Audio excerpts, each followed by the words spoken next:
Hola, buenas noches. ¿Cómo está, doctora? Buenas noches.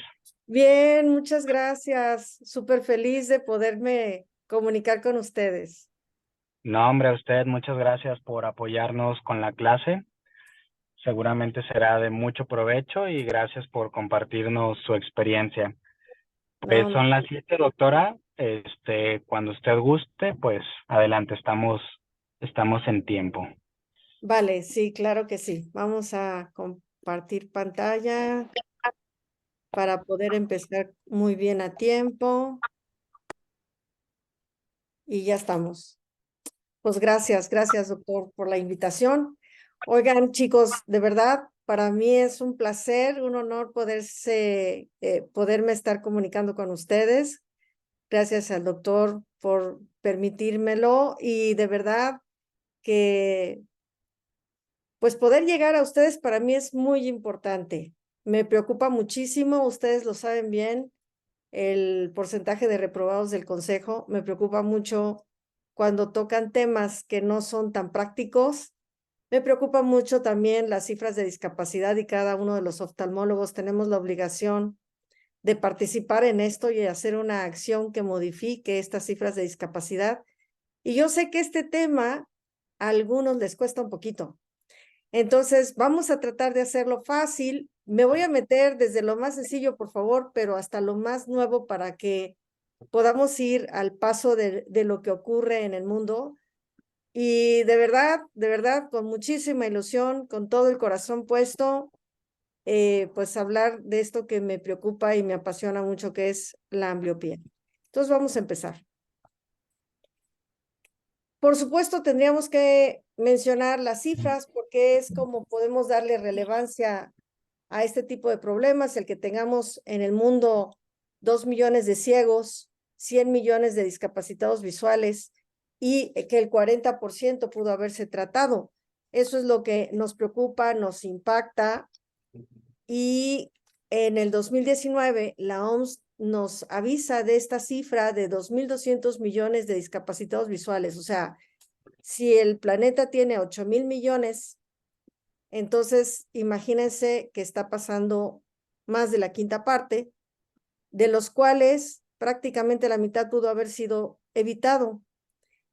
Esto es muy dramático porque ustedes saben, ya lo pueden imaginar, que dentro de estas cifras nos faltan muchísimos números que no están contabilizados, de gente que vive aislada, marginada, que no tiene ninguna detección en salud y por lo tanto no está registrada, los inmigrantes, en fin, tenemos una población pobre que no es medida. Así que sabemos que esa apenas y es una cifra que nos debe de preocupar y que es peor.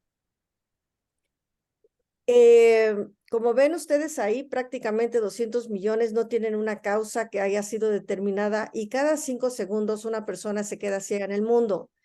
Recuerden que cuando tenemos una persona con un ojo ambliope, el ojo que se pierde en la vida es el de mejor visión, porque es con el que estén enfocando, con el que se están asomando, el que están usando en ese momento y vienen a englobar el porcentaje de ciegos. Entonces, por favor, aquel mito de que si se pierde el ojo bueno, el ojo ambliope recupera visión, no es cierto. Entonces, por supuesto que sí es algo prevenible, es algo que nos toca a todos. Y fíjense ustedes los diagnósticos aquí, defectos refractivos es lo que domina la discapacidad visual. No son las cataratas, no es el glaucoma. Nos encanta hablar de tecnología, pero de verdad, lo que podríamos prevenir en revisar niños y hacer una adecuada exploración y corrección de su desarrollo visual, ya podríamos estar corrigiendo una gran cantidad de personas que van a ir mal por la vida. A eso se le suma la amenaza de la miopía que cada vez es más temprana en los niños y que nos impresiona porque nunca habíamos tenido una generación tan miope en el planeta.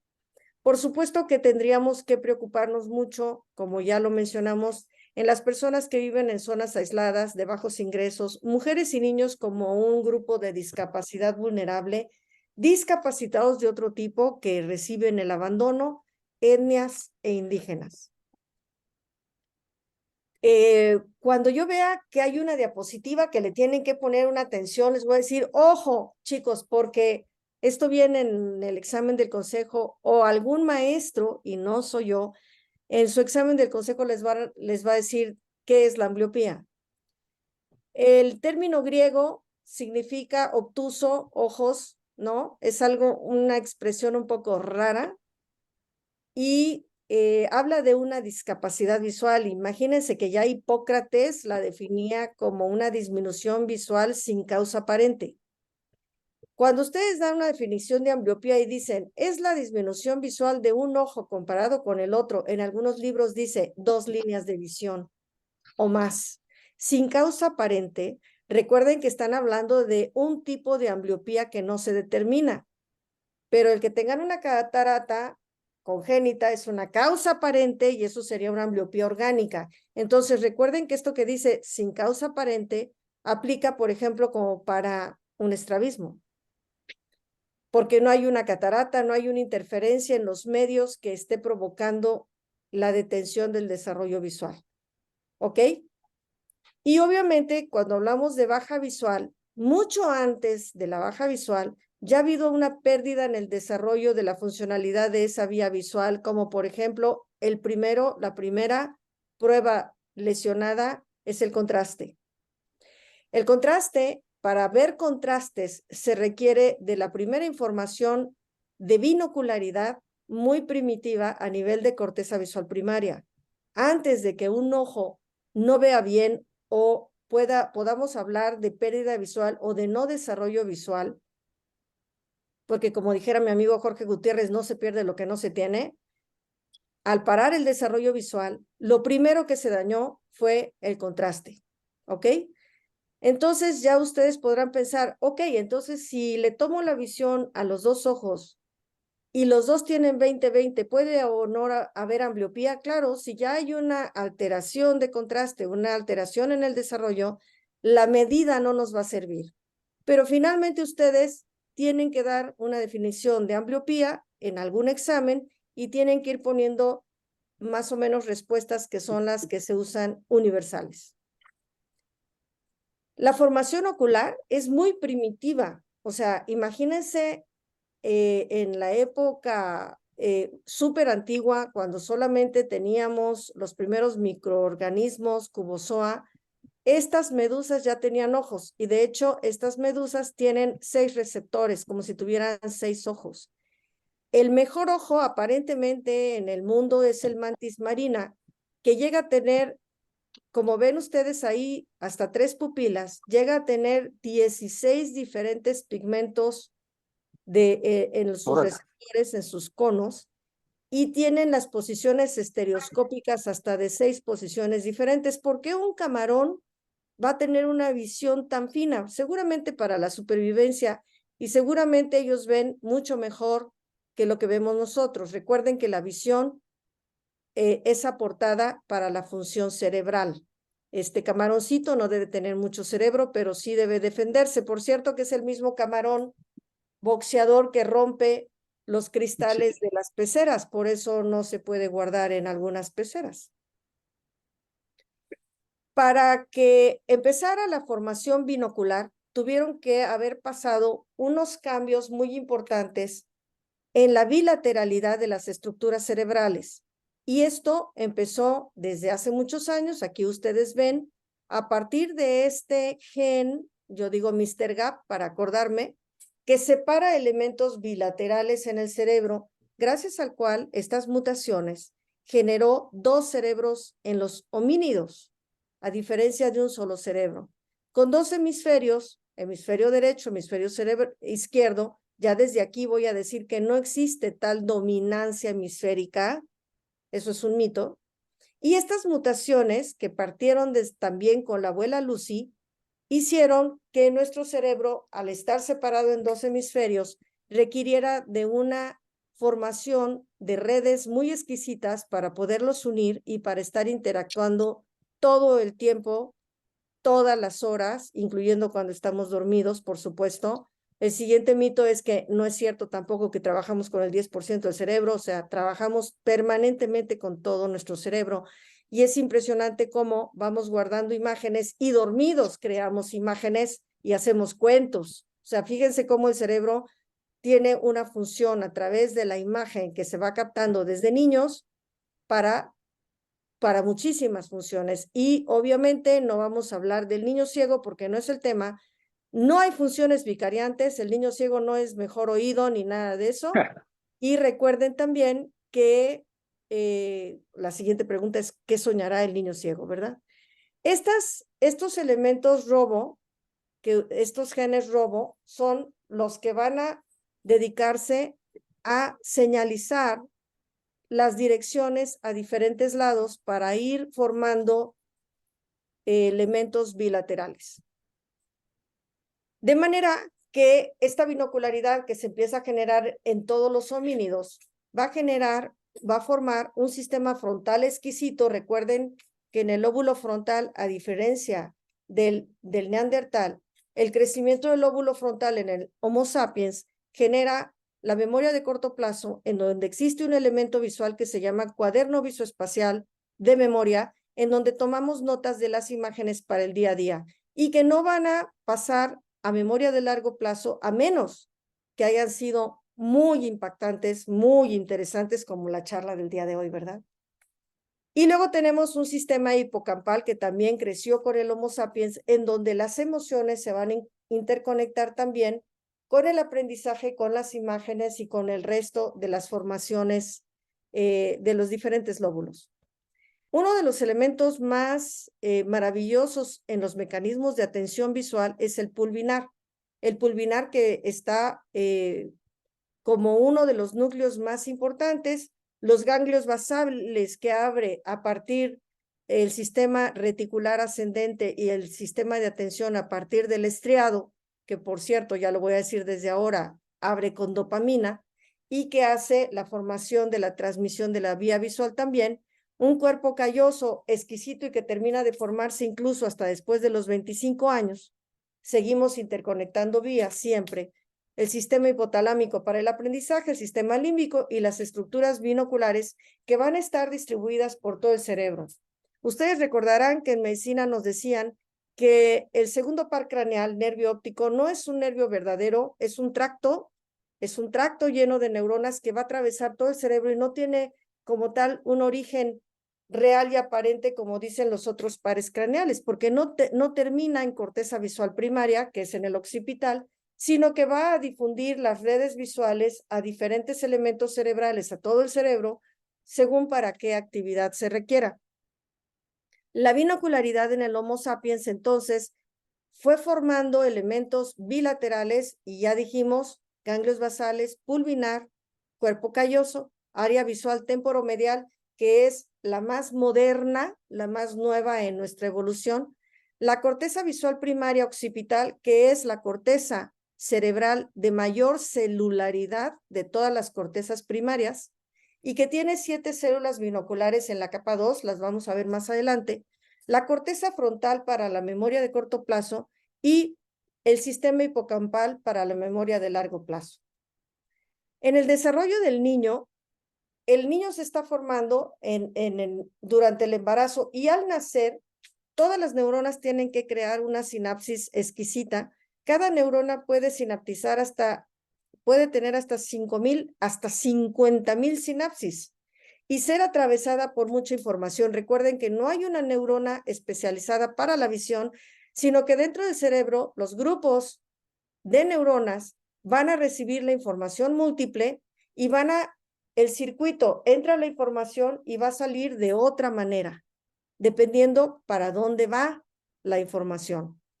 Y la sustancia blanca, que son todos los axones que tienen que unir los diferentes elementos de la sustancia gris, es tan enriquecida que alguien dijo que si pudiéramos unir todos los axones de un cerebro, daría 4 veces la vuelta al planeta en el Ecuador y se calcula un montón de kilómetros.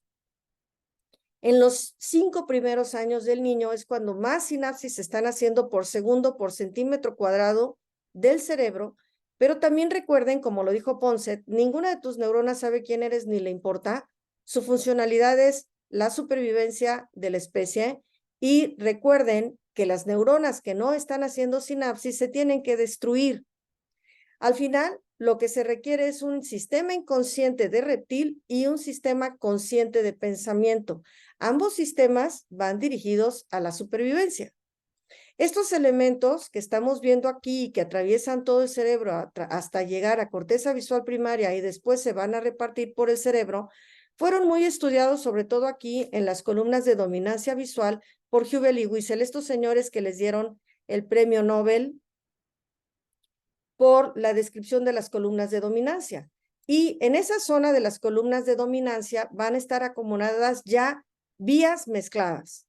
Recuerden que el primer relevo de la retina al tálamo va a acomodarse ya en estos elementos parvo y magnocelulares, en donde ya van a haber neuronas especializadas para función temporal y neuronas especializadas para el movimiento, que es la magnocelular, y algunas zonas del tálamo reciben neuronas no P-no-M, que no son ni parvo ni magnocelulares y que pueden tener otro tipo de funciones.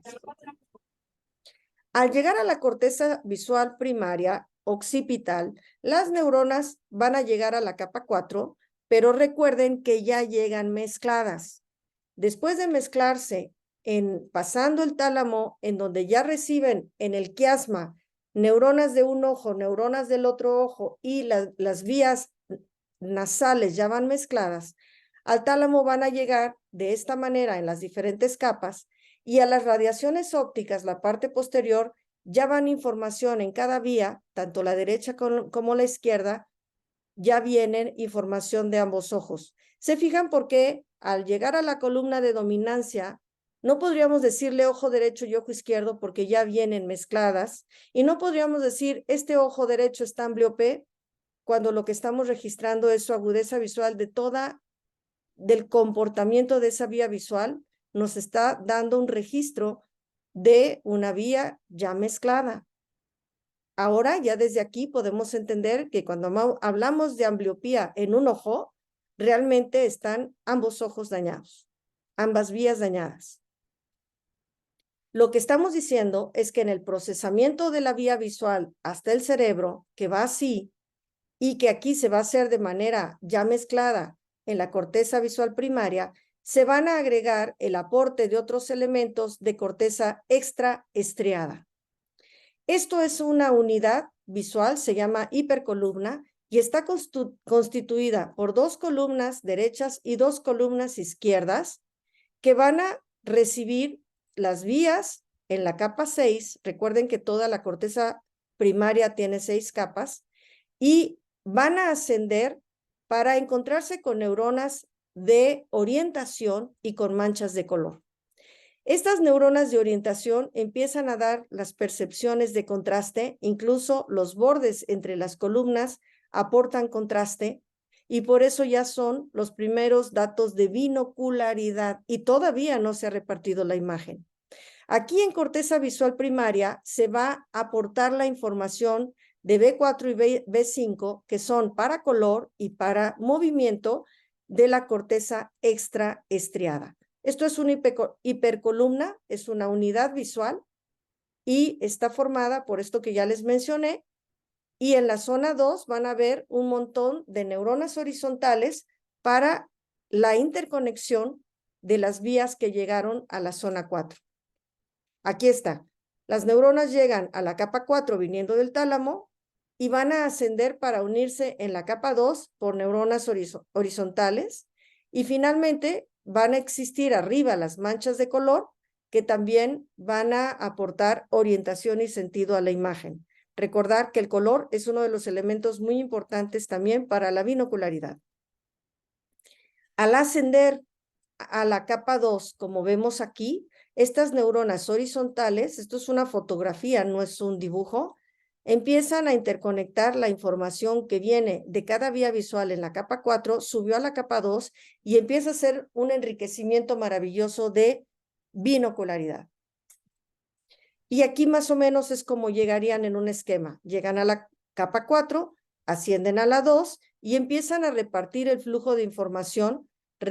5 y 6, recuerden que son capas de integración, Y aquí vemos cómo entonces la corteza visual primaria, que es B1, actúa como un segregador para repartir la imagen a las diferentes áreas que reciben información visual. Hacia las áreas extraestriadas, recuerden que tenemos la del color como el 4, se va a la temporomedial, recuerden la más actual, la más nueva antropológicamente, va a ser repartida también la información por el cuerpo calloso, como no, y a las áreas subcorticales, donde están los ganglios basales, donde está el núcleo del pulvinar, recuerden el tálamo, quiere decir que una vez que la información llega a corteza visual primaria, proviene del tálamo, corteza visual primaria la hace compleja y le regresa al tálamo y le dice como un feedback, ya llegó, ya la preparé y ya está mucho mejor que como me la mandaste. Obviamente también se va al claustro, se va al tallo cerebral para la coordinación de la mirada por los colículos superiores. Aquí podemos ver también cómo en estas zonas, tanto en corteza visual primaria como extraestriada, como temporomedial, va a empezar a verse los conceptos de profundidad y van a mandar la coordinación motora a través del colículo superior para enderezar los ojos. Todos dormidos tenemos los ojos en exotropia, en separados y hacia arriba. Al despertar hay un estímulo visual, los juntamos y eso es lo que nos da binocularidad y viceversa. Va a haber la orden motora de enderezar los ojos. Tanto por el estímulo del ojo derecho, ojo izquierdo, van a empezar a estimular zonas de disparidad cero y zonas de disparidad para profundidad. Recuerden que entre más dispares son las imágenes, la estereopsis es más gruesa y entre menos disparidad tengan, la estereopsis es más fina.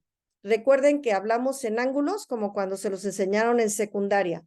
Las imágenes se separan en una forma de ángulo que al ser un ángulo cerrado más chiquito, van a ser segundos de arco, del arco de ese ángulo de disparidad que nos va a determinar qué grado de estereopsis tiene cada persona. En el 20 de noviembre, el doctor Orozco, para aceptar un residente en oftalmología, les toma la estereopsis. Y quiero decirles que a veces nos llegan estereoscópicos muy malos, muy malos. Y ustedes imagínense el nivel de estereopsis que tienen que tener para operar un ojo, para manejar sus manos a distancia, por cierto, función del parietal, para manejarlas a través de una pinza y para no elevar sus manos al querer hacer una capsulotomía. O sea, la capacidad estereoscópica tiene que ser muy fina. En la corteza visual primaria y en otras áreas bilaterales binoculares, vamos a tener 7 células de binocularidad. Una central que recibe ambas vías homogéneas y después una que está más dirigida hacia la columna de vías derechas y las otras hacia vías izquierdas. Son finalmente células binoculares ya estimuladas para diferente dirección. Otra vez, esto es lo que hemos visto. Ya recibimos la imagen en la retina, se llega al tálamo, del tálamo va a corteza visual primaria, se une con la información de las zonas extraestriadas y se van a dirigir a una vía dorsal y a una vía ventral. Aquí lo volvemos a ver, llega al tálamo, se divide, llega a corteza visual primaria área 4, sube al área 2, se divide en 2 grandes vías, una ventral y una dorsalo-parietal. Vean desde aquí cómo estas vías superior e inferior se van a interconectar siempre en la zona temporomedial tan fina y tan exquisita. Las vías visuales han recibido un nombre. La vía dorsal o del comer, que es dónde está el objeto. ¿Podemos apagar los micrófonos? Gracias, Carla. Y en la parte inferior, la vía del quad, que quiere decir qué es el objeto. Entonces, y por eso se ha puesto una tercera vía, la vía del Hueran-Huat, que une en la zona temporomedial ambas informaciones. Las vías superiores del Huer, recuerden que aquí está el comando en la corteza superior motora que dice brazo, pierna, rostro, y que se va a ir repartiendo para llegar hasta el tallo. Entonces, el comando de imagen que va a la vía dorsal, pues va a estimular el caminar, va a estimular la dirección de la mano a los objetos y va a estimular también las respuestas faciales. Esta reacción, cuando defendemos con una mano y alejamos la cara, es una reacción primitiva de la vía dorsal que estimula a través de la imagen la defensa del rostro y la cabeza.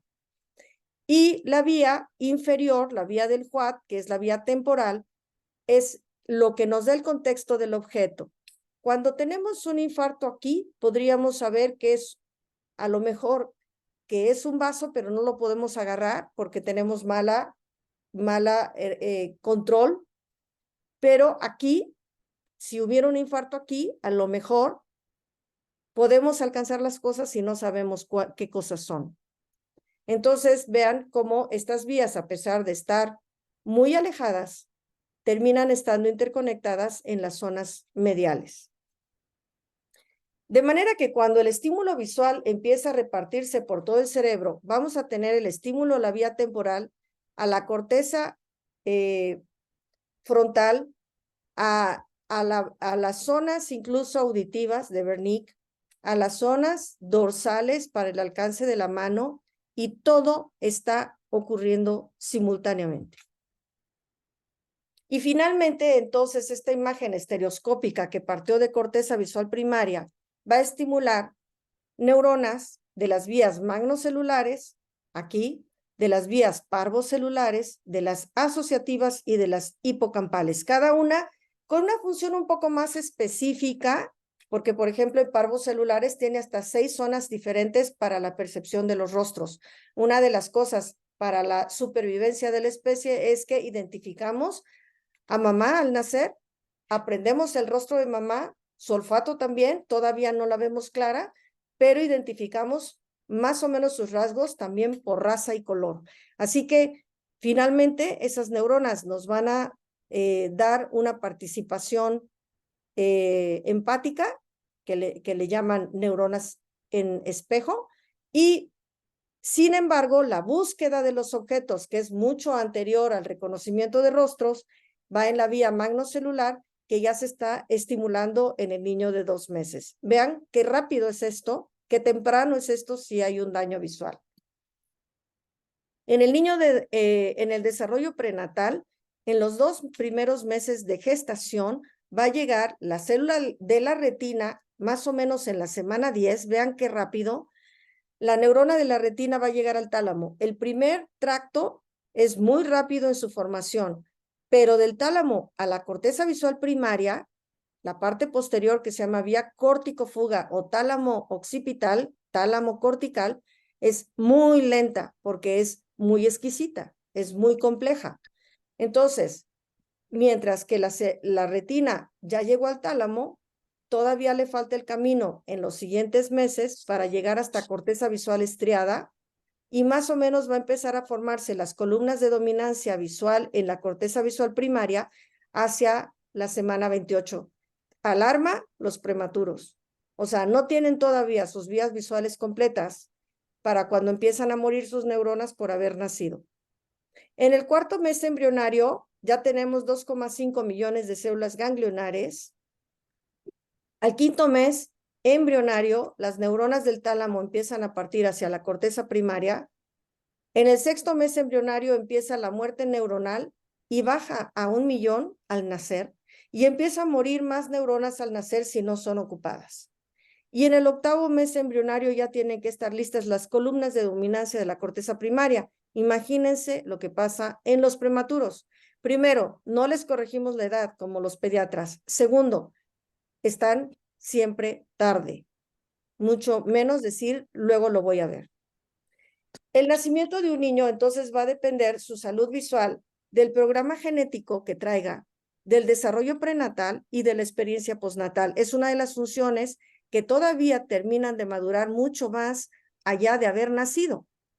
Obviamente va a depender de los receptores NMDA y AMPA, que vamos a estar repitiendo un montón, chicos, acostúmbrense, de los sistemas neuromoduladores, de los núcleos y red celular que el niño tenga, de los sistemas químicos y del daño neurológico o ocular con el que venga.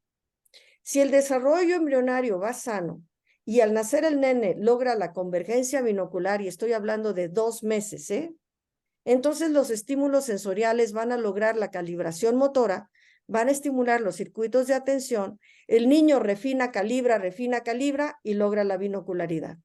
Y esa imagen binocular empieza a estimular todo el crecimiento de sus lóbulos cerebrales. Esta interacción cortical empieza muy pronto, ya lo vimos, muy pronto a la 10ª semana de nacido, y ya se pueden demostrar respuestas binoculares en potenciales visuales, incluso a estímulos estereoscópicos. Fíjense, el nene es primero estereoscópico fino que ver bien. O sea, primero se desarrolla una buena estereopsis cuando todavía ni siquiera tienen buena capacidad visual.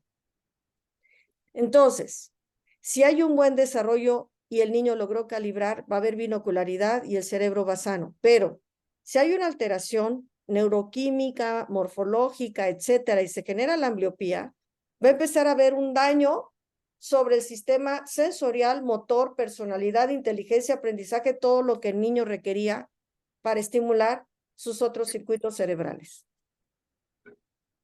En el recién nacido, las columnas de dominancia entonces deben estar completamente listas para madurar las vías visuales. Al segundo mes debe haber binocularidad, por supuesto ya debe empezar la coordinación de los movimientos oculares. Hacia el 4.º mes no debe haber ninguna desviación. Por cierto, por ahí cuando dicen, es que es normal que el niño desvíe los ojos, no es cierto.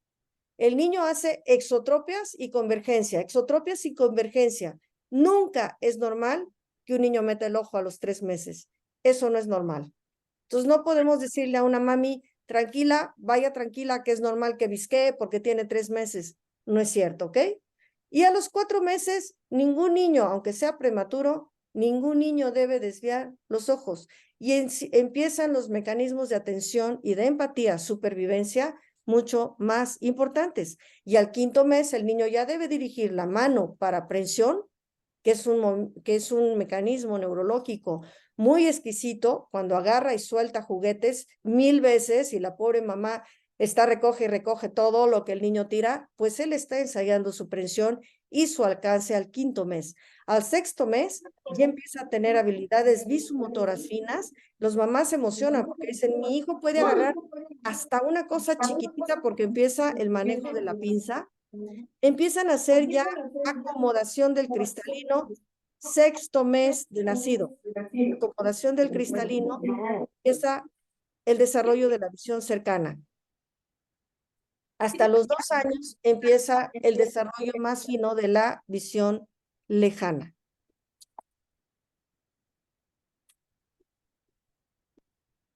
Esto solamente para que lo tengan por allí, porque luego es muy difícil de encontrar. Recuerden qué longitud debe tener el ojo por edad, qué astigmatismo. Valeria, por ahí, ¿podemos apagar el micrófono, Valeria? Gracias.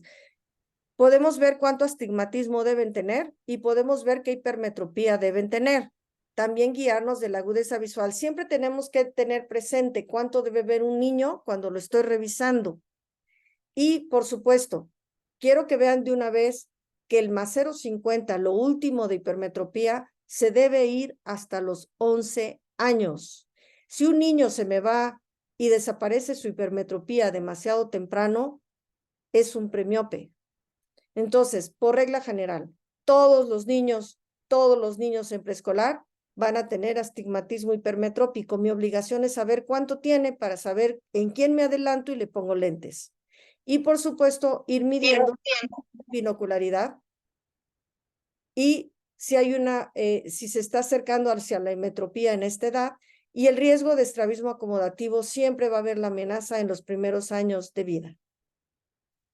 Recuerden este circuito del tálamo hacia corteza visual primaria y de regreso es el más rápido de todo el cerebro. Eso explica que la respuesta visual es la más importante para la supervivencia. Y es un sistema de 40 Hz que escanea el cerebro hasta 200 veces por segundo.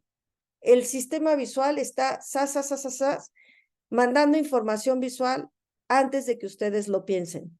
Y por eso se supone que primero llega al sistema límbico que al del pensamiento. Al del pensamiento llega hasta los 500 milisegundos. Entonces, sí, es verdad, primero nos enamoramos y luego decimos, chin, ¿qué hice? ¿Verdad? Ok.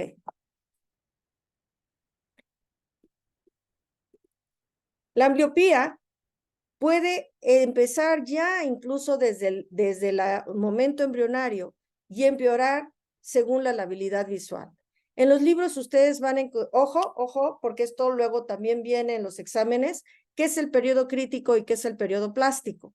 El periodo crítico es desde el nacimiento y son los primeros años de vida. Está coordinado generalmente por la vía magnocelular y después entra la vía parvocelular, activa los circuitos GABA y obviamente es rica en la formación de los receptores AMPA que mencionaremos un poquito más adelante. La plasticidad es la capacidad de las conexiones, de moldear las conexiones interneuronales, tanto de manera morfológica, química, y esta plasticidad del cerebro no se pierde nunca. En los libros ustedes van a decir que la plasticidad, van a encontrar que dice la plasticidad, el periodo plástico termina a los 8 años. Eso es un mito y es un grave error que lo sigamos diciendo. La plasticidad existe toda la vida. De hecho, por eso a las personas con Alzheimer se les mete piano o idiomas, porque son cosas que no se dan por naturaleza y mejoran los circuitos cerebrales. Entonces, plasticidad hay toda la vida. Quiere decir desde ahora que si yo quiero tratar a una persona de ambliopía, puedo hacerlo toda la vida. No es lo ideal que sea de adulto, pero es toda la vida. Otro mito, ojo dominante. Si no hay hemisferio dominante, por favor, no hay ojo dominante. Si las imágenes son diferentes, similares, va a haber una interdominancia y una rivalidad. Los ojos están peleando por la imagen, rivalizan por la imagen, no se ayudan. Si las imágenes son muy similares, hacen rápidamente una sola imagen estereoscópica. Si son bastante dispares, van a estar rivalizando e interfiriendo con la imagen, un ojo con el otro, y deben hacer una suma aproximada y no mandar imágenes por separado, como podría pasar en el chico con exotropia, de los cuales ya vamos a decir que de sano no tiene nada, que luego lo veremos también. Si una imagen está más enriquecida y es más clara, entonces va a obstaculizar la percepción de la otra imagen. Entonces ya empezamos a hablar de un desequilibrio, no porque el ojo sea dominante, sino porque una imagen se percibe mejor que la otra y empezamos a tener un mal desarrollo en la que no percibe y cuál es la causa, esa imagen. Pero recuerden que aunque el niño la vea borroso, esa imagen está dentro de su cerebro y tiene que hacer un montón de estrategias neuronales para tratar de hacer que no le estorbe, pero está deteriorando cada día que pasa más su binocularidad. ¿Qué más está deteriorando? Los circuitos químicos, porque requiere una capacidad de neuronas y elementos inhibitorios que no tenía que haber requerido y por eso puede ser más copartícipe con TDA y defectos de atención e incluso llegar hasta esquizofrenia. Las gentes que han estudiado mucho de binocularidad, pues nos platican, fíjense, desde Galeno en el siglo II, todo lo que se habló del tálamo y es año 990, corteza visual primaria demostrada en 1613, Purkinje, que nos hablaba de la imagen que no desaparece en el cerebro, de la imagen del ambliope, de las áreas de Panum, los fenómenos de fusión explicados por Yaval. Empezamos ya en el siglo, en el 1925, cuando ya Maddox nos habla de la fusión. En la Segunda Guerra Mundial, que se abandonaron mucho las investigaciones, las más importantes fueron las ortoptistas, que hablaban de restaurar la binocularidad. Hubel y Wiesel, que demuestran las columnas de dominancia hacia los 60.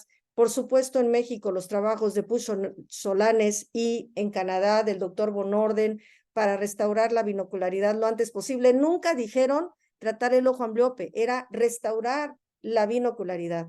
Pasamos, por supuesto, a nuestras épocas y tenemos los trabajos de PIDIC sobre las horas de parche, la descripción de esta neurocientífica Esther Su, que me voy a detener un poquito en explicárselos, hablan de cómo tratar a los adultos y favorecer la rivalidad y el contraste, la sumación binocular y finalmente cómo favorecer la plasticidad del adulto para poderles dar tratamiento.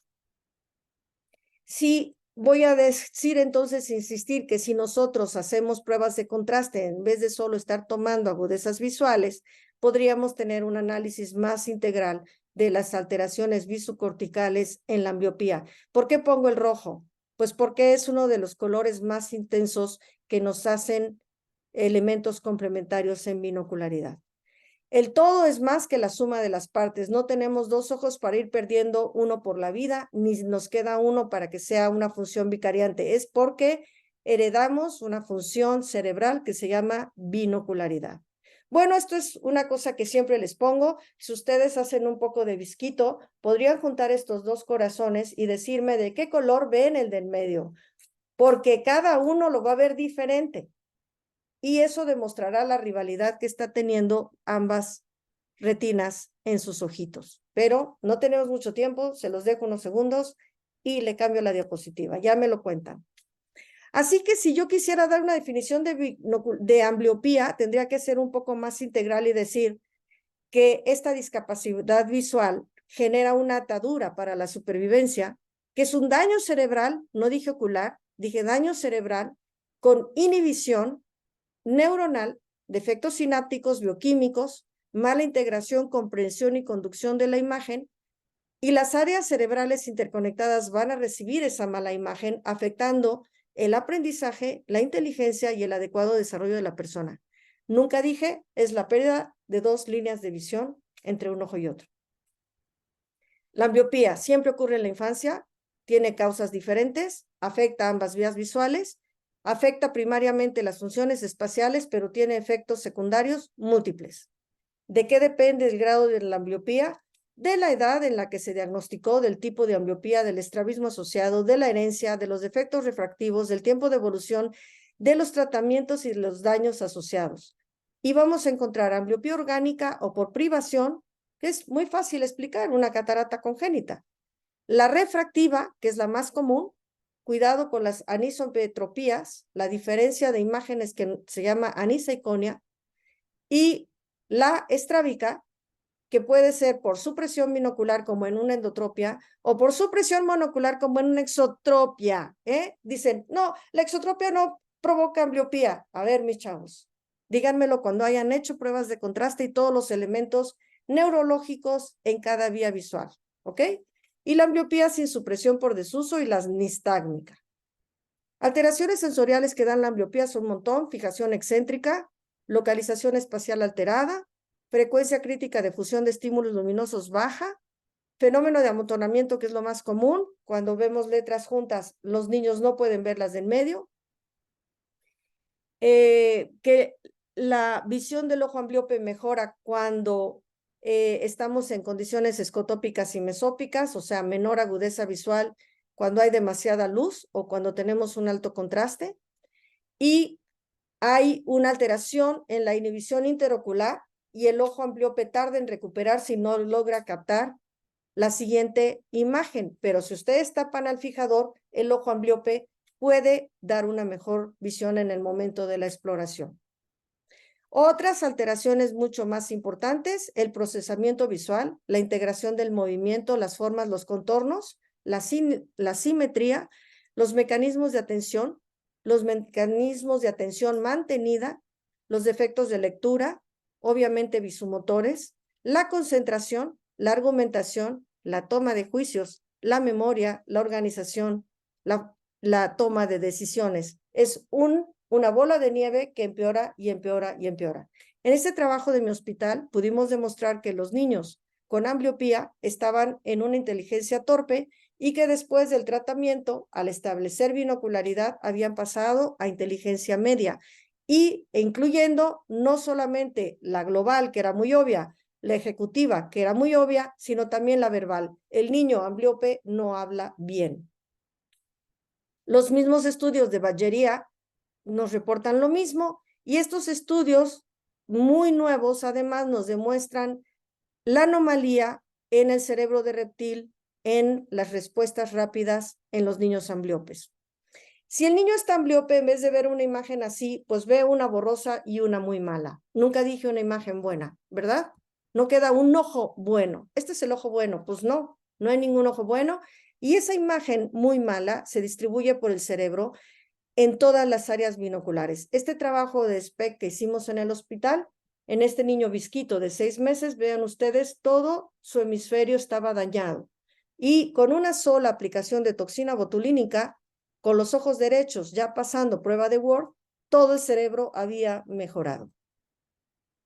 Estar ocultando una imagen que no nos sirve, pues son como los recuerdos de la infancia. Necesitan neuronas inhibitorias que los mantengan tapados. Y eso es depresión sináptica a largo plazo, explicado por esta maravillosa señora Rita Levy, mi heroína, que explicaba lo que Ramón y Cajal en el 1901 nos hablaba de plasticidad sináptica. Ella explicó también la depresión sináptica, neuronas inhibitorias que van a dañar la binocularidad con una monocularidad permanente cuando tenemos en el cerebro de un niño un desequilibrio excitatorio inhibitorio. Y siguiendo las líneas de Donald Hebb que nos dicen neuronas que crecen juntas disparan juntas, eso es verdad. La regla de Hebb, tanto para bien como para mal, si las neuronas se activan y hacen un clutch, hacen una unión de grupos neuronales para una actividad, para un circuito, van a favorecer su crecimiento con mayores receptores o se van a destruir si son inhibitorias. La persistencia de la estimulación, sea buena o mala, genera cambios metabólicos y estructurales, y eso se llama potenciación, si son aumento de receptores, o depresión, si es una poda a largo plazo. Y eso aplica la segunda regla, la regla de Ouya, que nos habla de la modulación de las neuronas con el tiempo, dependiendo de la estimulación que se está mandando. Ahora nos vamos a meter un poquito a lo que es nuevo. ¿Cómo se forma esta ambliopía? Si tenemos neuronas muy primitivas, innatas, con receptores AMPA para ser estimulados, vienen a formar, los estimuladores químicos vienen a activar una sinapsis gestáltica de neuronas que empiezan a reconocer imágenes muy básicas, primitivas, y empiezan a unirse más neuronas para hacer una red neuronal estimulada con mayores receptores NMDA. Conforme se unen más neuronas, más sustancias químicas se empiezan a estabilizar y a proteger esta red neuronal. Entre ellos, uno de los más estudiados es el PCD95, y hay una señalización de decir, ya cierra el circuito, ya no necesito porque ya completé esta red. Eso se llama plasticidad de Hebb o potenciación sináptica a largo plazo. Se reducen las sinapsis innatas, ya no las queremos, y esto se estabiliza. Si no se estabilizara este circuito, no podríamos recordar cosas, no aprenderíamos cosas. ¿Qué pasa entonces en la ambliopía? Al haber una mala información en una de las vías, esas neuronas se retraen y empiezan a hacer una poda de la propia vía. La misma vía se autopoda, es como si se fagocitara. Hay una actividad del ojo no fijador en la capa 4, ahora ya saben cuál, por muerte de sus receptores endocitosis con una poda personal de esa línea. Y entonces la actividad del ojo fijador empieza a invadir el terreno soltado. O sea que todo se lo lleva el ganador y empieza a invadir una zona que no le correspondía por actividad endocannabinoide, y ya no se puede recuperar porque cuando quiere crecer su área está ocupada. Además, esos defectos empiezan a destruir la cantidad de PSD95 también en las redes del hipocampo y de la accumbens, y eso nos explica por qué el niño ambliope va a empezar a tener fenómenos de depresión y de poca inteligencia y poca memoria. Esto es para enseñarles uno de los trabajos más nuevos, que en diferentes causas de ambliopía, aquí tienen la refractiva, aquí tienen los fijadores excéntricos y aquí tienen los, por ejemplo, estrabismos inconstantes como la exotropia intermitente, aquí lo tienen, cómo empieza a empeorar tanto la visión como la sensorialidad, dependiendo del tipo de ambliopía. Y aquí tienen ustedes a la exotropia intermitente con daño, claro, a la sensibilidad, a la sensorialidad y a la funcionalidad binocular. Con inteligencia subnormal, en límite, en retraso, sin casos excepcionales de niños ambliopes superinteligentes. Ambliopías mixtas, estrabismos horizontales, cuidado con las exotropias, y estrabismos variables o intermitentes son los peores. Imagínense, en el niño con endotropia el ojo está metido y tiene un escotoma para no ver. En el niño con exotropia intermitente está sacando B, no ve. Si ve, no ve. Si ve, no ve. ¿Se imaginan el flash inhibitorio todo el día? Eso explica por qué es el peor estrabismo en la formación de inhibición con mayor posibilidad de esquizofrenia en los exotrópicos intermitentes. Bien, pasemos al diagnóstico. Cuando hacemos un diagnóstico de ambliopía o revisamos a cualquier niño, queremos saber toda su historia clínica, queremos identificar la fijación. Recuerden que no tenemos que esperar a que el niño sea cooperador, nosotros tenemos que saber revisar cualquier niño. Vemos si hay binocularidad, si tiene tortícolis, si le queda alguna retina residual porque fue prematuro, diagnosticamos la causa, los estrabismos, los nistagmos que están acompañados, hacemos la refracción cicloplégica, el TP no sirve. Chicos, el TP no sirve. Si usan TP para graduar a una persona, se quedaron cortos. Hay que usar ciclopentolato o atropina. ¿Qué hago? Tapo el lagrimal, pongo la gota, me espero 40 minutos. Se revisan las estructuras oculares, valoramos la evolución, los contrastes, los colores, la binocularidad, pedimos estudios de apoyo y se da un manejo integral. Recuerden que en el escritorio ya tenemos todos los elementos para explorar. Las personas no cooperadoras los revisamos por mecanismos de atención, respuesta a la luz, objetos, mirada preferencial, que es esta la de los Teller. Por LEA, que son las paletas o los Teller, hacemos pruebas de sensibilidad al contraste, usamos si queremos el tambor optoquinético, vemos los reflejos de Bruckner. Tampoco crean que esto es la maravilla, lo importante es revisar bien a un niño y pedimos exámenes complementarios.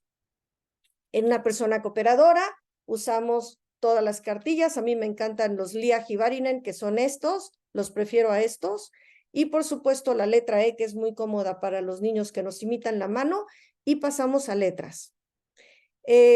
Siempre que van a tomar la visión, si el niño sospechan que es ambliope porque ya lo ven estrábico, recuerden revisar el fenómeno de amontonamiento, pregunten las letras de las orillitas y luego las del medio. O los niños con nistagmo, recuerden que no podemos estar encima de ellos porque verán menos, o si vamos a poner más luz, o si vamos a favorecer la oscuridad. Ya deben tener todas sus pruebas binoculares desde el R1, mis chavos. Prueba de Word es esta, es la más sencillita, la hacen hasta con filtros de papel, pero es muy barata.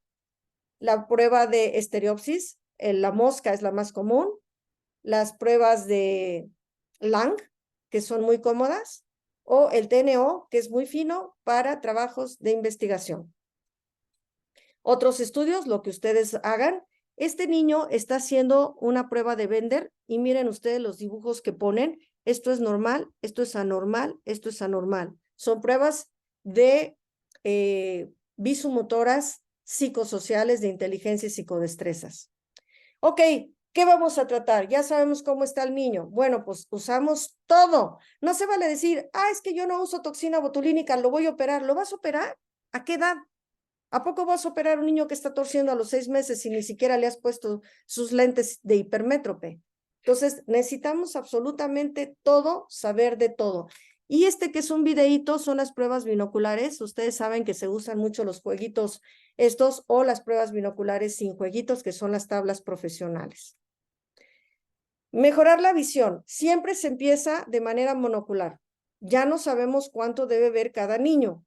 Y una vez que ya favorecí la alternancia, la fijación, ya curé el tortícolis o ya estoy manejando el estrabismo con toxina, yo qué sé, establezco binocularidad. El tratamiento, miren, desde el inicio del parche, vean ustedes, hace toda la vida se ha usado el parche para llegar hasta las terapias de binocularidad, para valorar la recuperación visual, corregir todos los lentes, toda la hipermetropía en las endotropias. Esto viene en el examen del consejo. Toda la hipermetropía en las endotropias, la mínima en las exotropias, todo el astigmatismo, todas las miopías se corrigen.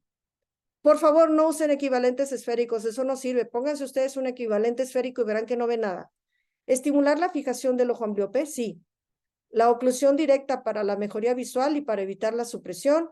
Yo en general no uso filtros, pero están descritos de Bangerter y de Reiser y lentes de cristal líquido que no han sido muy buenos. Cuando pasamos ya a tratamiento binocular, porque el ojo ambliope mejoró suficiente, ya aliviamos el estrabismo, ya no hay desviación, tenemos que pasar a tratamiento binocular. Se puede hacer con penalización, ya quitamos el parche, ya sea que usemos atropina o que usemos un +3, o que además metamos terapia binocular con estos jueguitos bilaterales. Otros tratamientos para mejorar la neuromodulación, como el aprendizaje perceptivo, la multisensorialidad, cuando estimulamos múltiple, el ejercicio físico libera dopamina, los neuromoduladores como la levodopa, que yo uso, también se ha usado la fluoxetina y otros más, y la estimulación transcraneal, que la verdad no ha aportado mucho. Estas palabritas son nuevas para que las conozcan. La aprendizaje perceptual es la mejoría de la función a través de la repetición. Cuando mandamos un ejercicio a repetir a un niño, se genera un aprendizaje neuronal. Eso permite que favorezca una neuroadaptación, que es la habituación a los nuevos estímulos, ya con un efecto duradero. La adaptación, que es la pérdida, ya no molesta ese circuito porque ya se adaptó al estímulo repetitivo. Los mecanismos de atención y la neuroplasticidad, que reorganiza las conexiones por los estímulos que yo haya metido.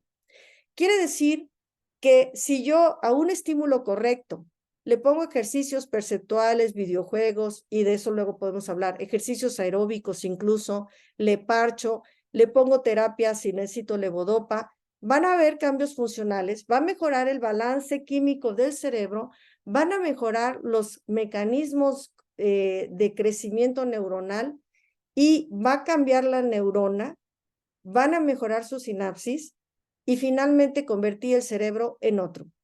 En el adulto se usa esto del aprendizaje perceptual, les mandamos ejercicios por repetición, recuperación de la ambliopía, eso logra la neuroadaptación y potenciación a largo plazo. Entonces, la plasticidad cerebral a cualquier edad permite que bajo los mecanismos de atención, el aprendizaje perceptual, ya me lo entienden, mejora la visión, la neuroadaptación se transfiere a potencialización a largo plazo y optimice el cerebro. Este es un ejemplo. Es un niño de 4 años, fue prematuro, lo mandan a esta edad, tiene el ojo metido, endotropia desde el nacimiento. Empezamos con toxina para quitar esta contracción, le ponemos parche al ojo fijador, empieza a poner mejor atención, pero la visión es de cuentadedos a 40 centímetros. Empezamos con terapia de parche completo, le empiezo, al detenerse la mejoría, empiezo a ponerle levodopa, y de 20,400 en 4 meses lo tengo en 20,50, empiezo a enderezarle bastante con la toxina, llega solo a la mitad, ya solamente tengo que enderezarle un ojo. Hago ejercicios binoculares y ya paso a prueba de Word. El cerebro de ese niño es otro. Verdades que tienen caducidad. Es que la ambliopía no se puede tratar porque los niños llegan tarde. No es cierto. O sea, cualquier niño a la edad que llegue se puede tratar. Los adultos no pueden tratarse. No es cierto. Siempre hay plasticidad cerebral y nos lo enseñó esta neurocientífica Susan Barry, amiga de Oliver Sacks, que era estrábica, la habían operado 3 veces, nunca tuvo estereopsis y ella a los 40 años aprende, se pega a un optometrista comportamental para que les duela, a mí también me dolió, la neurocientífica empieza a tener binocularidad, ustedes pueden buscarla en internet, Susan Barry, Oliver Sacks le llamó estereosú, y ella tiene estereopsis fina de 20 segundos de arco. Cuando van de la mano con Hubel y le dicen, ¿por qué dijiste que la plasticidad cerebral terminaba a los 8 años? Hubel dice, yo lo dije en gatos. O sea, al fin sabió, ¿verdad? Supo cómo responder. El error lo hicimos nosotros. Bueno, yo no, porque yo siempre he tratado la ambliopía. Y por cierto, de los defensores del manejo de la ambliopía, lo tienen ustedes ahí, que es el doctor Villar Calvo. Nunca dijo que no se debía tratar. El ojo ambliope nunca será igual al ojo fijador. Mito, no importa. No es que tenga que llegar al 20/20, debe tener rivalidad para poder hacer una sumatoria de imágenes y dar binocularidad. Este niño nació en pandemia y la mamá con ese nistagmos, miren que no fija, fue prematuro, la mamá localizó un médico, el retinólogo le dijo, no hay tratamiento, espérese a que mejore, es que está chiquito y no hay tratamiento para el nistagmos. Este niño tenía ambliopía, retinopatía, nistagmo, ya era miope, tenía atrofia de segundo par, sufrió leucomalacia, hemorragia ventricular, hidrocefalia, atrofia cortical y alguien le dijo que no pasa nada. Así que chicos, ¿por qué hablo de prematuros? Porque una de las amenazas más importantes es la discapacidad visocerebral. No nos vamos a detener mucho en esto. Las causas son un montón.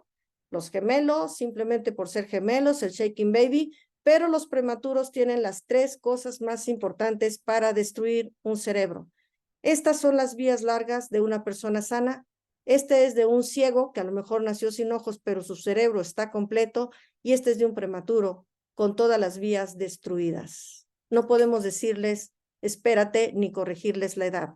Y recuerden que discapacidad visocerebral, que es otro tema, genera muerte celular, atrofia, y los daños pueden ocurrir en niños a término y en niños prematuros, y no deben equivocarse del diagnóstico porque la terapia es diferente.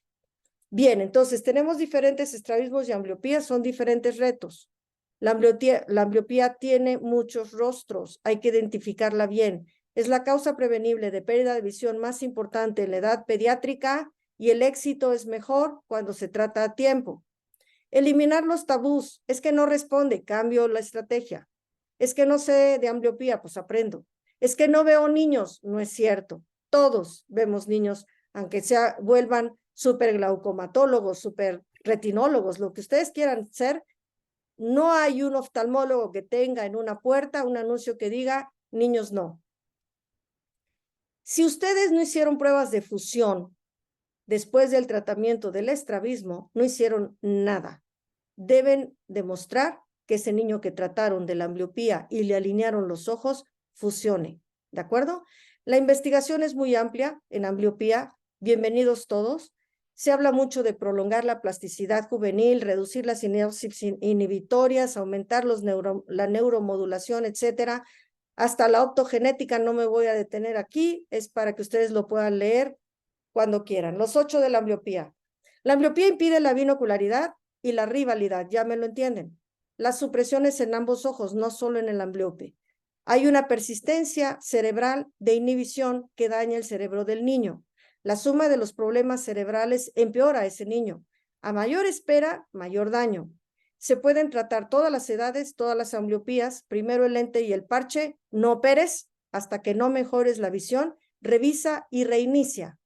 Los 8 del diagnóstico, siempre revisa los antecedentes y el daño sistémico. Revisa bien al niño, binocularidad, tortícolis, daño ocular, retina residual, todo. Diagnostica el estrabismo y los nistagmos y dale tratamiento. No le digas que no hay tratamiento para nistagmo. Refracción cicloplégica, usa lo que se debe usar. Haz otras pruebas si son necesarias y cambia cada vez que no mejore. Pon los lentes, trata la ambliopía, trata el daño, estabiliza la enfermedad neurológica o sistémica, neuromodula, haz que fusione, da tratamiento múltiple y siempre revisa y reinicia. Esta diapositiva es para ustedes, son los tiempos de parche, también se los preguntan en el consejo. Ambliopía profunda, oclusión de 6 horas. Ambliopía mediana, oclusión de 4 horas. Mantenimiento 2 horas, ¿ok? Y, por supuesto, la expresión pregunta, resuelve y rectifica siempre. ¿Tienes dudas? Pregunta.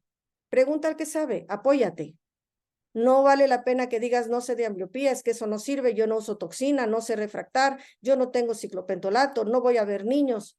Nada de eso sirve. La revisión debe ser al nacimiento, todos los ojos deben estar derechos a los 4 meses, la vigilancia de cada niño debe ser por lo menos anual, ya saben qué graduación deben encontrar, y usar ciclopléjico. Si no hay fusión, aunque lo hayan operado y lo dejaron bonito, empeoraron la cosa porque el papá piensa que ya lo curaron. Si el niño suprime, sigue inhibiendo. No sean parte del mal manejo. Bueno, para terminar, la SMO les propone un montón de trabajos, siempre están invitados a todo. En este septiembre 29 tenemos este curso maravilloso, que es la primera reunión cumbre en binocularidad con profesores de 20 países, maravilloso, súper barato. Entren a la página de la SMO, aquí está, invitados todos. Miren, es un bloque maravilloso de temas en binocularidad, se los dejo para que lo tengan en cuenta. Supieron que hicimos un máximo para los R3, pero está el máximo on demand para todos ustedes con los temas que vienen en el consejo. Por eso es bueno que entren a la página de la SMO y puedan tomar cuando ustedes quieran el máximo on demand para que puedan practicar preguntas del consejo, temas del consejo. El primer encuentro integral, que va a ser el 14 de octubre, todos unidos, bienvenidos. También ustedes pueden tener ahí toda la información. Vean que hasta septiembre 20 dice gratis, gratis, gratis, gratis para todos. Festival de videos, manden sus trabajos, sus videos, participen. Díganle a sus profesores que los apoyen a hacer súper padres videos. Participen activamente en las cosas académicas de la SMO, que los tomen en cuenta, que tengan ustedes la experiencia, que se relacionen con todos. Saben que en grupos civiles en septiembre estamos hablando de miopía. Ustedes pueden ser representantes de líderes comunitarios, hacer trabajos de comunidad. Y el coloquio, tenemos el coloquio en Durango, 22 y 23 de septiembre. Nos falta un coloquio, el de Mazatlán, que es sobre desarrollo infantil. Recuerden que la evolución ocurre en el genoma. Gracias, abuela Lucy. La selección sucede en el comportamiento. ¿Qué médico vas a ser y cómo lo vas a hacer? Muchas gracias, chicos. Esto es ambliopía. Voy a dejar de compartir. Y si nos dan 5 minutos, a lo mejor pudiéramos resolver algunas preguntas. ¿Cómo están? Espero que hayan entendido más o menos el tema, que les haya gustado. Y por supuesto que pueden estar revisándolo en los libros, leyéndolo. Sí, Lisette, dime. Veo tu manita levantada. No, doctora, si hay tiempo para preguntas, hacerle una preguntita. Yo puedo contestar. Dime, Lisette. Bueno, teníamos algunas preguntas acá. Saludos desde Guatemala y muchísimas gracias por su clase. La verdad aprendimos muchísimo. Tenemos algunas preguntas como, por ejemplo, ¿cuánto se debe de mejorar la ambliopía antes de pensar en una cirugía o si es ideal poner, por ejemplo, intentar primero con terapia con toxina botulínica antes de pensar en una cirugía? Sí, cuando tú ya estás diagnosticando una ambliopía y sabes que te va a tomar un tiempo porque el niño tal vez está en 20/400, el chavo, lo que sea, y está el ojo metido, ya estás pensando en que le vas a poner toxina. O sea, es simultáneo. Tú quieres corregir los problemas motores al mismo tiempo que los visuales. Cuando la toxina te está dando más o menos una posición favorable y tú ya tienes una buena visión, ya mejoró la desviación a lo mejor y te queda un residual que ya quieres operar, a lo mejor de 20/400 ya llegaste hasta 20/40. Con 20/40 ese ojo ya rivaliza. No tienes que llegar a 20/20. Entonces, tú vas armando tu meta y vas explicándole a la familia cómo vas a ir y hasta dónde vas a llegar para cuando tú decides, ahora sí, meter una cirugía, cuando ya tienes un ojo más funcional, cuando ya sabes que ya no te va a mejorar más la desviación ocular y por supuesto, al día siguiente ya quieres hacer de tu cirugía ya quieres hacer prueba binocular. Ya no se vale poner parche porque seguirías interrumpiendo la binocularidad. ¿Sale? ¿Qué más? Cuéntenme, tengo la manita de Elsa y de Manuel. Y la tuya, Lisette, si vas a preguntar más. Sí, teníamos otra duda. Si hay alguna actividad durante que se le pueda, por ejemplo, sugerir a los papás que haga el niño mientras tiene el parche, durante el... Sí, generalmente está sugerido, esos trabajos son como de hace unos 6 años, que si al niño con parche lo pones a hacer ejercicio, puede jugar, puede brincar, puede sacarlo a caminar. El desarrollo puede ser más rápido porque estás liberando dopamina. Aparte de que le puedas hacer ejercicios visuales para que mejore la visión, pero también ejercicios motores, físicos. ¿Sí? Ok, Manuel muchísimas y gracias, luego doctora. Gonzalo. Bonita noche Gracias, y Lisette.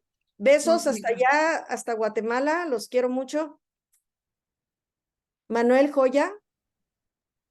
Hola doctora, buenas noches. Hola, Manuel. Una dudota. ¿Usted A ver, cuánto tiempo se espera para iniciar los neuromoduladores? Doy por cuando, hecho. Sí. cuando definitivamente se detuvo mi mejoría con el parche. O ¿De cuando desde cuánto? un principio estoy viendo que el chavo es muy grande y que tengo una ambliopía muy profunda, a lo mejor meto parche y de una vez meto levodopa. Ya estaríamos hablando en jóvenes, adolescentes o adultos, ¿verdad?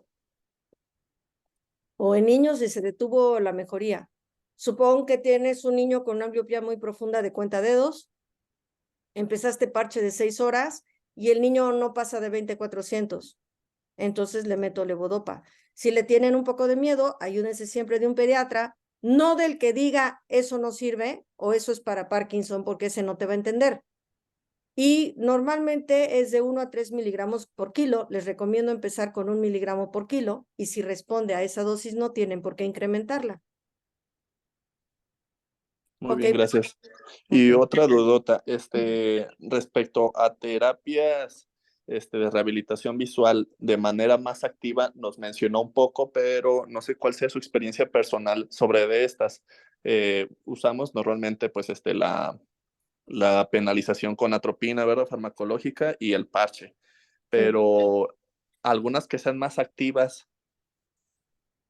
Mira, yo pienso que si estás poniendo el parche y lo que quieres es que ese ojo fije, mándale a trabajitos manuales. No necesitas ser mucho más activa. Si es un niño muy difícil, como de 3 años, porque no lo entiende, puedes pedirle a la mamá que en ese momento le ponga su película preferida. O sea, tú vas a adaptarte a qué estímulo visual le vas a poner para que el parche sea eficaz y se lleve a cabo bien. Fuera de Ok, eso, cuando pasas a atropina, puedes mezclar atropina y parche cuando confías poco en el parcheo de la familia. Y cuando ya vas a sustituir el parche solamente por atropina para que ya haya binocularidad porque ya le enderezaste el ojo, pues 1 gota a la semana está bien para penalización en el ojo fijador. ¿Ok? y con esto logramos un buen avance en el aspecto de la binocularidad, o sea, de que sí logre una buena estereopsis este paciente Si y ya, fusión, ¿sí? si ya lograste enderezarlo y quieres continuar con algo de penalización, es cuando metes atropina. La atropina no te sirve al inicio.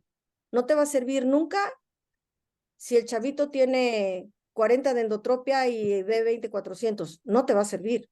Es mejor el parche. La atropina sirve cuando ya tienes un ojo con muy buena visión en el ojo ambliope, ya enderezaste el ojo y quieres seguir penalizando un poco el ojo fijador, le pones atropina. Recuerda que con atropina el ojo fijador va a tener buena visión lejana. La única diferencia es que el ambliope fijará de lejos y de cerca y el fijador solamente de lejos y de cerca verá mal. De manera que le estás penalizando, es un castiguito muy leve, no creas que la atropina hace magia, ¿no? ¿Ok? Ok, muchísimas gracias, doctora. Gracias. Elsa, voy en orden como vi las manitas. Elsa, ¿estás por ahí? Elsa se nos durmió. Hola, no, Ah, hola doctora, buenas noches. Muchas buenas. gracias por la plática. Quería preguntarle de las diferencias que pudiera tener un tratamiento entre un niño, un pequeño y un adulto. ¿Cómo se iniciaría la terapia con un adulto? Es que recuerda que depende también de qué ambliopía me hablas. O sea, si un adulto a lo mejor es muy mayor, pero tiene una ambliopía leve, te va a responder rápido. ¿Qué tal que es ametrópica? Las ambliopías ametrópicas, por defectos refractivos no manejados o manejados mal, son las que más rápido responden. Entonces, como que no puedes comparar, por eso nunca digo, les va a ir peor a los adultos. No, depende qué, ¿verdad? Depende Ok. qué. En cambio, puedes tener un niño con una catarata congénita monocular, que aunque hayas quitado la catarata, ese ojo está perdido si no lo estimulaste inmediatamente. Es de las peores ambliopías, Elsa. El manejo es igual, inicia siempre parchando el ojo fijador, lo cual para los adultos es un lío porque no quieren ir parchados al trabajo. Entonces tú ya tienes que empezar a ver de qué manera puede hacer el parcheo para que pueda llevar tratamiento para su ambliopía. ¿Está bien, Elsa? Sí, muchas gracias, doctora. Gonzalo. Hola doctora, buenas noches. Hola, Gonzalo. ¿Cómo está? Bien, gracias. Muy bonita, cosas que nunca había escuchado y súper interesante y pues aprendí mucho. Le agradezco porque comparta su conocimiento con nosotros y su tiempo. Con todo el corazón, Gonzalo. Gracias a ti. Una pregunta, doctora. Yo soy súper hipermétrope y mi hija también y acabo de tener un bebé. En base a la hipermetropía, ¿cómo considera refractar a un recién nacido? ¿Cuánto tiempo se espera? Si ya tienes un patrón familiar y ustedes recuerden que la hipermetropía es un marcaje genético muy diferente a las miopías, o sea, no creas que el hipermétrope, si le pones el celular y lo pones a trabajar de cerca, se va a volver miope, ¿verdad? Entonces, sabes que te tienes que adelantar. En el bebé de 2, 3 meses, si no te está haciendo viscos, no tiene problema, pero en el bebé de 6 meses, definitivamente quiero saber qué tan hipermétrope es. Si el bebé de 6 meses, por ejemplo, si tu nena tiene, un ejemplo, si tu nena a los 3 años tiene +2, quiere decir que al año estuvo como con +4. Entonces, a lo mejor te adelantas y el siguiente bebé tienes que detectar qué tan hipermétrope es y que no sufra su desarrollo visual porque son los 2 primeros años para ver de lejos. ¿Ok? Entonces, por supuesto que tu niña me encantaría saber cuánto tiene con refractil y saber a partir de allí cuánto le voy a poner para que no esté fatigada. No necesariamente necesita estar haciendo endotropias. Puede estar fatigada simplemente porque tenga que estar acomodando demasiado y esa la va a llevar a mecanismos de desatención. O sea que revisarla y si quieres mándame un WhatsApp y me avisas que la encontraste y a tu bebé chiquito, felicidades Gonzalo, pues yo diría que más o menos a los 4 o 6 meses ya le puedes poner una gotita de ciclopentolato y revisarlo. Ok, muchas gracias, doctora. Sí, ella tiene +5 y +5. Oh, wow. ¿Y qué edad tiene? 2 años, no, casi 3. Wow. O sea, definitivamente con el bebé te tienes que adelantar y que esto no se repita. Tu bebé, tu nena, que tiene 3 años, casi 3, ¿cuánto tiene con refractil?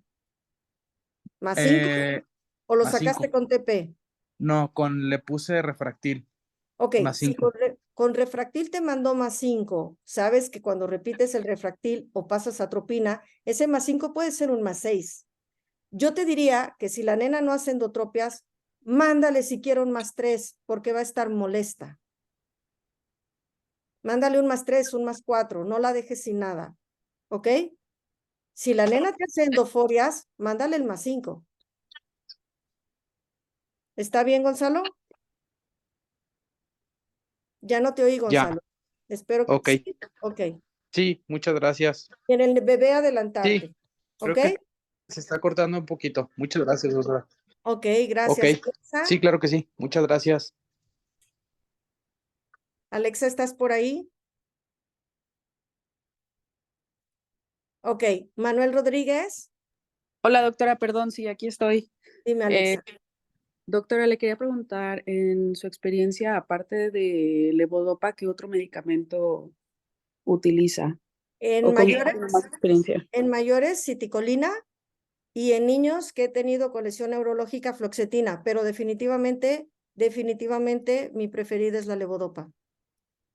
Ok, muchas gracias. Recuerden que la marca Estalevo tiene levodopa, carbidopa, entacapona, lo que le quita efectos secundarios, y la carbidopa hace que penetre mucho mejor y que la duración sea más proporcional en las 24 horas. Se llama Estalevo, ¿ok? Muchas gracias. Ok, Manuel Rodríguez. Hola doctora, ¿cómo está? Muchas Hola, Manuel. gracias primero por su plática. Como Gracias, siempre, es todo un gusto escucharla.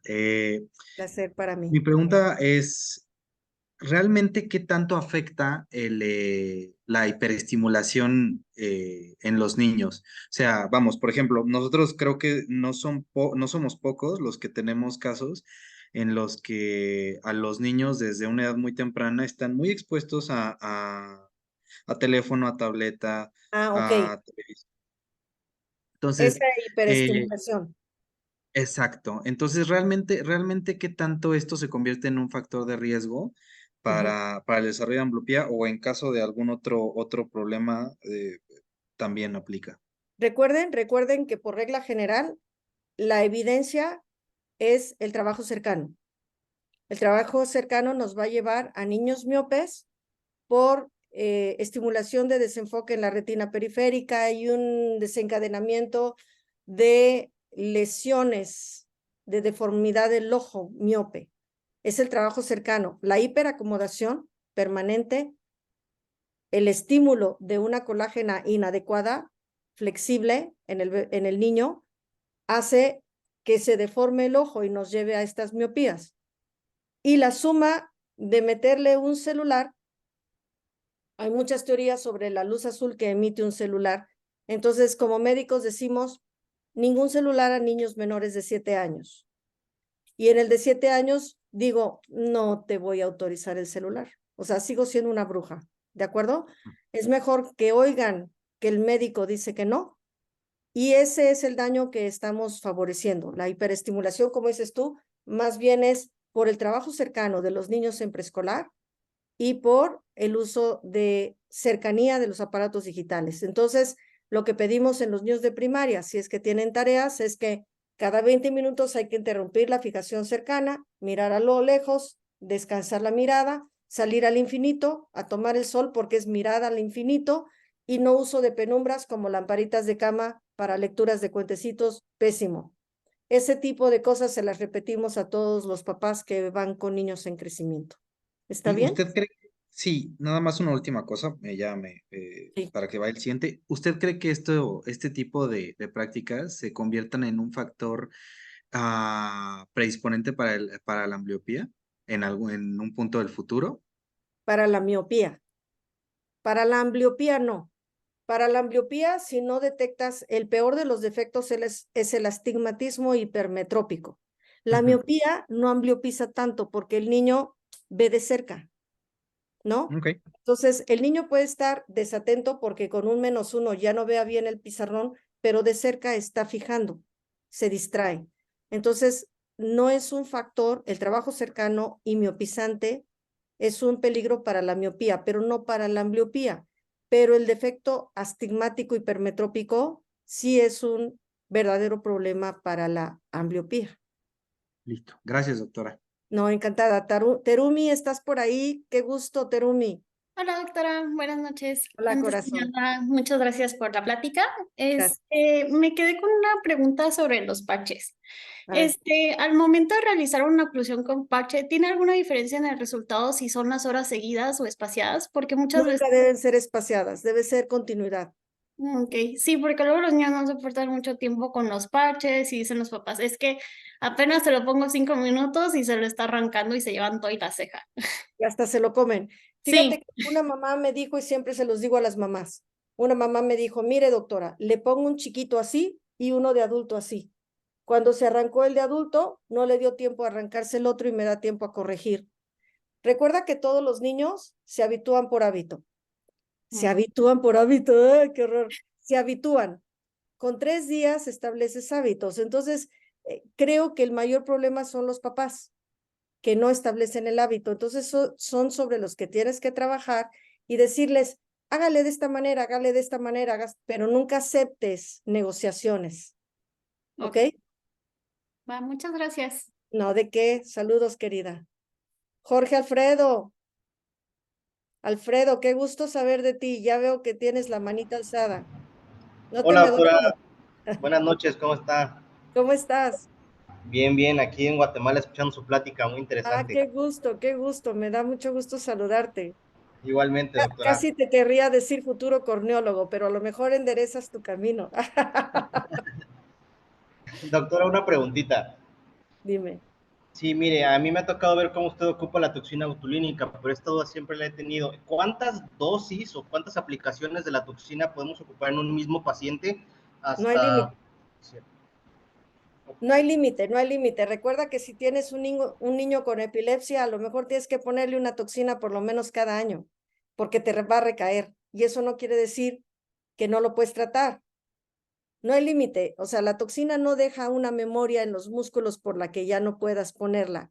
Y no te acercas nunca a los niveles de toxicidad. Entonces, si por alguna razón tu niño iba muy bien, respondió a la toxina y tuvo una recaída al año, vuélvesela a poner.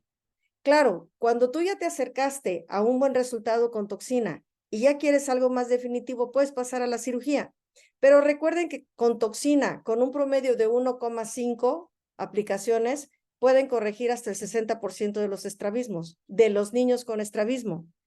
Quiere decir que ustedes, como no tienen mejor pronóstico con una cirugía de estrabismo, pueden gastar la posibilidad de toxina al inicio en lo que están mejorando las ambliopías o lo que sea, en lo que están poniendo su defecto refractivo y ven cuánto va a mejorar con la corrección del defecto refractivo, etcétera, etcétera. Y a partir de la primera respuesta de su toxina, pueden tomar decisiones. El niño va muy bien, se le fue el efecto muy rápido, repítesela, no necesitas esperar incluso ni siquiera los 6 meses. Puedes sumar toxinas si el niño ya va muy bien y quieres un efecto todavía mejor. O sea que esto es muy móvil, no tienes límites y tampoco veo la necesidad de estar poniendo toxina y toxina y toxina. Si ya lo limpiaste bastante, el ojo ya mejoró y ya quieres hacer una cirugía, pero vas con un pronóstico muy diferente a que si estás haciendo cirugías en un ojo ambliope. ¿Ok? Muy bien, doctora. Muchísimas gracias. Encantada, Alfredo. Que te vaya bien en Guatemala. Pedro, Daniel. ¿Qué tal, doctora? Muy buenas noches. Hola, Pedro. Primeramente, pues muy agradecido. Yo creo que también hablo por parte de mis compañeros. Estamos muy agradecidos, encantados con su clase. Gracias a usted. Ahorita, bueno, espero no desviarme mucho del tema, más como una cuestión cultural. Alguna vez había escuchado, probablemente de manera errónea, que las desviaciones de la mirada, las desviaciones de la posición de la mirada por ambliopía iban como en disminución. No sé si sea por alguna cuestión socioeconómica, acceso a los servicios de salud o por, no sé, mejoras en el nivel socioeconómico y si realmente tiene alguna relación con el nivel socioeconómico. Totalmente, Pedro, totalmente. Mira, probablemente lo que tú estás viendo es la falta de información al público. Yo, cuando salí de la residencia en el 20 de noviembre, éramos todólogos, todavía no era tan especializado, todos hacíamos cataratas, yo hice los trasplantes de córnea en Pemex, todos hacíamos válvulas y glaucomas. Wow. Y te puedo decir que en este momento yo ya no vuelvo a hacer ni una catarata, ni opero glaucomas, ni nada de eso, porque mi consulta es estrabismo, estrabismo, estrabismo, estrabismo. O sea, no han bajado los niveles de estrabismo ni de ambliopía, y al contrario, tú ya viste que el primer lugar a nivel mundial son la mala evolución y la mala visión por los defectos refractivos, que más o menos lo que estamos hablando es de ambliopía metrópica. Ni siquiera hay acceso para lentes, o sea, el niño se calcula que de cada 5 niños, 2 van a tener un problema visual. Wow. Y de esos 2 no van a tener ni siquiera para lentes. Entonces, por supuesto que una cosa es cuando llegas al diagnóstico y otra cosa es que ni siquiera el papá pudo resolver el problema. Claro. ¿No?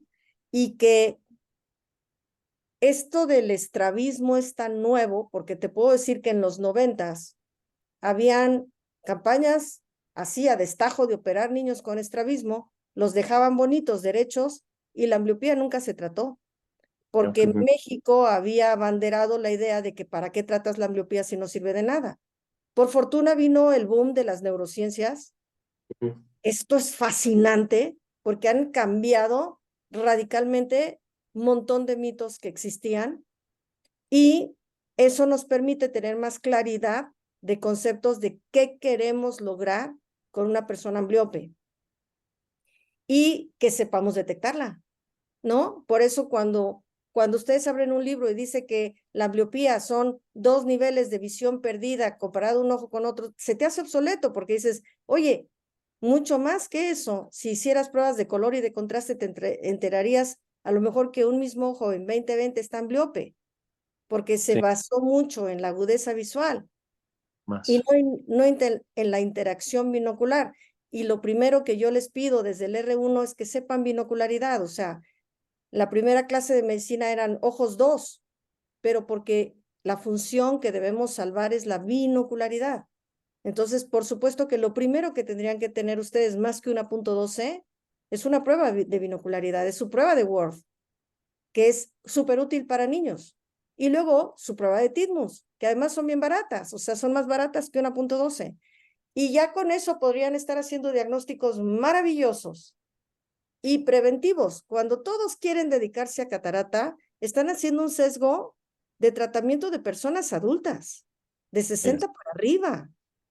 Cuando nuestra población, tanto en Guatemala como en México, es un promedio de 19 años de edad. O sea, no es porque decirles dedíquense a niños, pero si se dedican a jóvenes y niños, ustedes estarían abarcando en desarrollo visual una población enorme comparado a querer hacer solo cataratas, ¿cierto? Claro. La OMS lanza indebidamente una evaluación por país por el número de cataratas operadas. Digo, ¿cómo hace eso? Porque se presta al Big Pharma, cuando realmente la calidad de salud poblacional debería estar medida por el desarrollo de un joven, porque es el futuro del planeta, no el viejito al que le quitaste la catarata. Entonces, ahí te lo dejo. Para que mañana ya tengan su prueba de Word y su prueba de Titmus, todos. Anotadísimo, de verdad. Y más gracias. Gracias. María Elisa. Hola, doctora, buenas noches. Muchas gracias por su plática. Hola, María. Nada más me quedé con una duda de lo que mencionó de los videojuegos. ¿Sí nos pueden ayudar de cierta manera al desarrollo de la visión o en qué manera ayudan o no sé? Ya me dejó con la curiosidad. En las tablas de terapia binocular, las tablas son profesionales, ni siquiera las puedes fotocopiar porque por alguna razón los pigmentos no sirven si sacas una fotocopia y es el filtro rojo-verde, pero las tablas son aburridas y entonces cuando a lo mejor ya que los niños tienen que sopesar un riesgo y beneficio en el uso de una tablet o de un celular, hay jueguitos rojo-verde en los celulares para terapia binocular, un montón. Entonces, a lo mejor es cuando, a pesar de lo dicho de que no le damos celulares a los niños, al niño ambliope le vas a dar chance de entrar a terapia binocular con los juegos binoculares. Y nada más, y con tiempo medido, como si fuera un premio, ¿vale? Ok, súper bien. Una pregunta de Carla que dice, ¿hacer estudios OCT en los niños ambliopes? Claro que sí, los hago en todos. Ceci, dime. Hola doctora, buenas noches, muchísimas gracias por la plática. En algunas ocasiones en Guatemala cuando estuve platicamos justo de la toxina y dijo que con todo gusto dice que nos reitera, que nos enseñaba a ponerlas juntando cierta cantidad de niños. Muchísimas gracias. Ahorita me quedó la duda que estaban preguntando, ¿cómo medimos cuántas unidades se ponen o es dependiendo del grado? Es dependiendo, pero tú puedes tener un patrón de 5 unidades. Si vas a inyectar un recto inferior en un distiroideo, en una orbitopatía distiroidea, y el ojo está para abajo, sabes que le puedes meter 15. Si vas a poner en una endotropia, en un niño que tenga 40 de endotropia, pues a lo mejor le pones ya 7.5 a cada recto medial. Si le vas a poner a una exotropia intermitente, recuerda que los laterales responden menos a la toxina que los mediales, le puedes poner también 7.5. Si tienes un estrabismo paralítico con una desviación pequeña, a lo mejor con 5 unidades es suficiente. O sea que tu experiencia te va a permitir ir jugando con las dosis, pero empieza con 5 alrededor de ella, ¿vale? Ok, perfecto. Y cuando Muchas quieran gracias. vemos eso.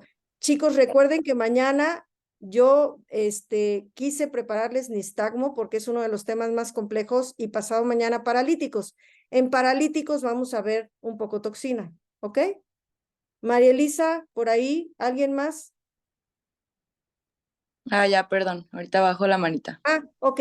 A ver, chicos, yo creo que tampoco quiero cansar al doctor Tony, que ha tenido la paciencia de estar aquí y de verdad, yo quiero que se sientan acogidos, que no le tengan miedo al tema, que lo amen como lo amo yo, que todos nos toca, porque de verdad les va a tocar niños, quieran o no quieran, les va a tocar niños, les va a tocar jóvenes. Y yo siento que si les doy toda esta información, ustedes son mi voz. ¿Cómo se comprometen conmigo, queridos, pasando el examen del consejo? Mejoren sus niveles en estas informaciones porque vienen en el examen. Todo lo que no les puedan aportar sus maestros o lo que les falte entender, repásenlo de nuevo. Y también mañana que veamos nistagmo, voy a estarles avisando más o menos qué deben tener presente y en paralíticos. Por eso pensé en esos 3 temas y dependiendo del interés de ustedes, yo estoy encantada para seguirles aportando lo que ustedes necesiten de todo corazón.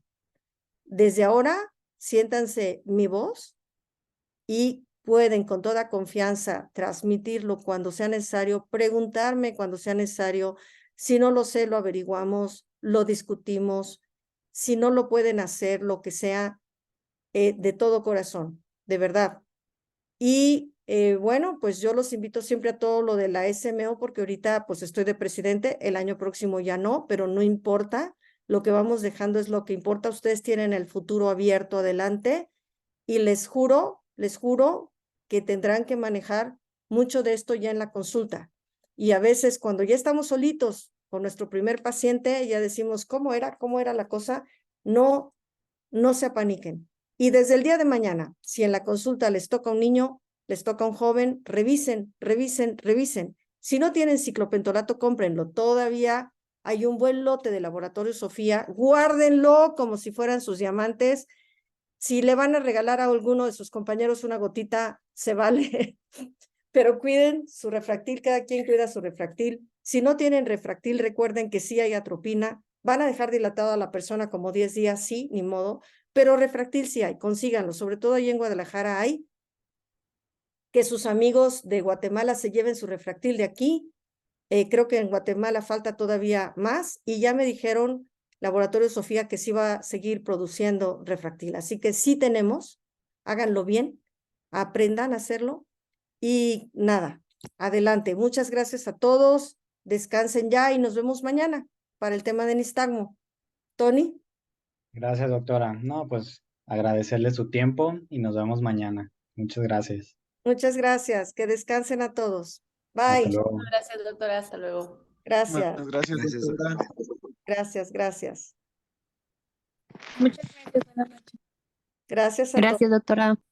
Gracias, que estén muy bien. Muchas gracias por sus palabras y sus saludos. Bye. Gracias, doctora. Buenas noches. Gracias. Doctora. Buenas noches. Gracias, que estén muy bien. Adiós, mamá.